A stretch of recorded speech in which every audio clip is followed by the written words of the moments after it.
In this podcast episode, Tucker Carlson interviews Peter Brimelow, a longtime financial journalist and immigration critic, about the rapid demographic and political changes in America.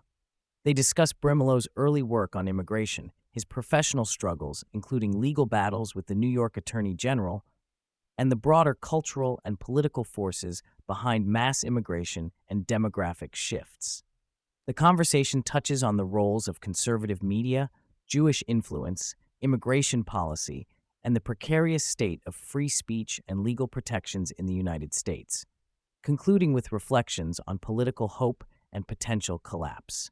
Peter Brimelow recounts his 1992 cover story in National Review, advocating for a rethinking of immigration policy at a time when conservative media broadly favored mass immigration. Despite initially positive feedback, Brimelow and like-minded editors were purged in 1997 after Bill Buckley returned from retirement to forcefully shut down the immigration debate. Brimelow believes Buckley acted partly due to political pressure from neoconservatives who feared the rise of white ethnic consciousness and from Republicans wary of upsetting major donors. He views this suppression as a combination of jealousy, political calculation, and intellectual dishonesty within conservative circles. The conversation highlights how National Review and outlets like the Wall Street Journal have long ignored or opposed immigration restriction, often labeling critics as racists. Brimelow notes that even figures like Ben Shapiro, who presently supports controlled immigration, once denounced him as a white supremacist. He attributes this shift to a late but grudging acknowledgement of immigration realities, albeit without full accountability or apology. Meanwhile, neoconservative voices have largely maintained an Ellis Island-style open borders stance, fearing the political consequences if white identity politics were embraced. Brimelow addresses the complex role of Jewish intellectuals and organizations within the immigration debate. He suggests that Jewish neoconservatives support mass immigration to prevent a consolidated white nationalist movement, fearing that a strong white ethnic identity in America might marginalize them. This dynamic, he argues, inadvertently exacerbates anti-Semitism and anti-Israel sentiment, as immigrant communities often hold hostile views toward Israel. He also recounts how the Anti-Defamation League influenced New York Attorney General Letitia James's legal actions against his organization. Brimelow explains how VDARE, a nonprofit organization he co-founded opposing immigration, was subjected to aggressive legal harassment by New York Attorney General Letitia James. Registered in New York for technical reasons, VDARE was subpoenaed for massive amounts of documentation ostensibly investigating a property purchase. The legal strategy, openly admitted by James's operatives, was to subpoena them to death, burdening the organization with crippling legal costs and forcing it into suspension. Brimelow compares this tactic to lawfare and highlights the systemic bias against white identity advocacy in American legal institutions. The interview explores the broader issue of white self-awareness being effectively criminalized while ethnic identity politics among minorities are encouraged.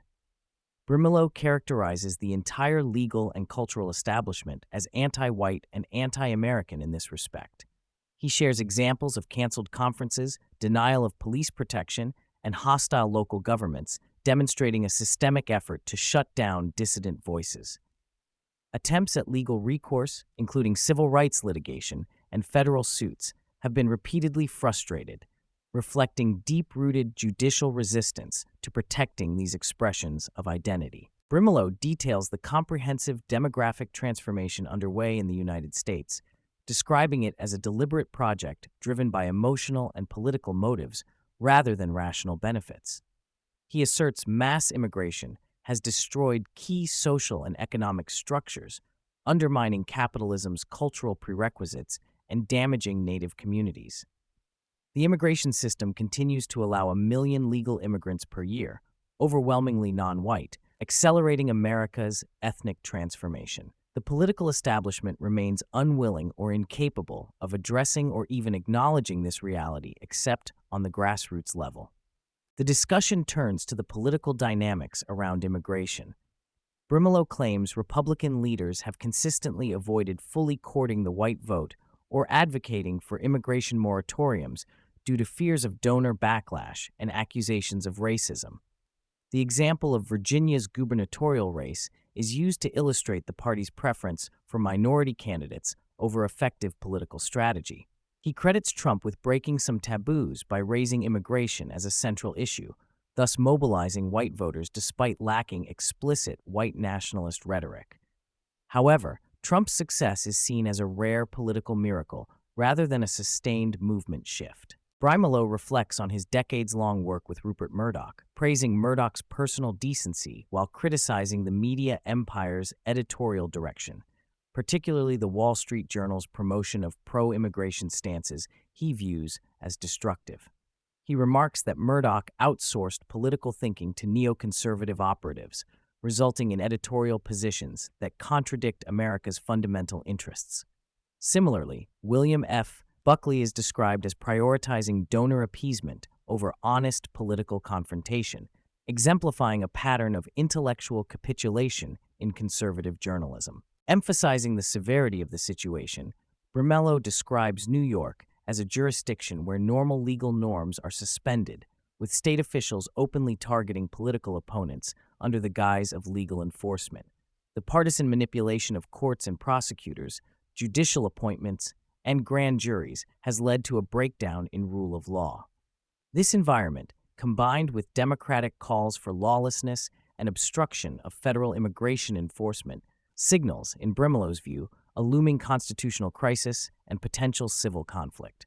Throughout the interview, Brimelow shares the personal toll this struggle has taken, including loss of his mainstream journalism career and financial ruin following legal battles with New York authorities.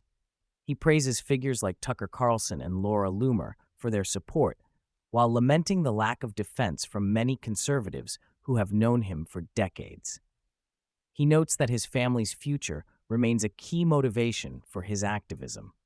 And despite bitterness about the broader movement's failures, he remains hopeful, citing historical political miracles like the collapse of the Soviet Union and the unexpected rise of Trump. Brimelow closes with reflections on hope amid crisis. He points to unexpected historic political shifts as reasons to believe change remains possible. However, he warns that current trends are extremely dangerous, with the dismantling of American institutions and open calls for defiance of federal law threatening the nation's cohesion. He argues that without decisive political action to end the immigration crisis and restore legal norms, America faces a grim future. But he remains optimistic that a political miracle could still turn the tide.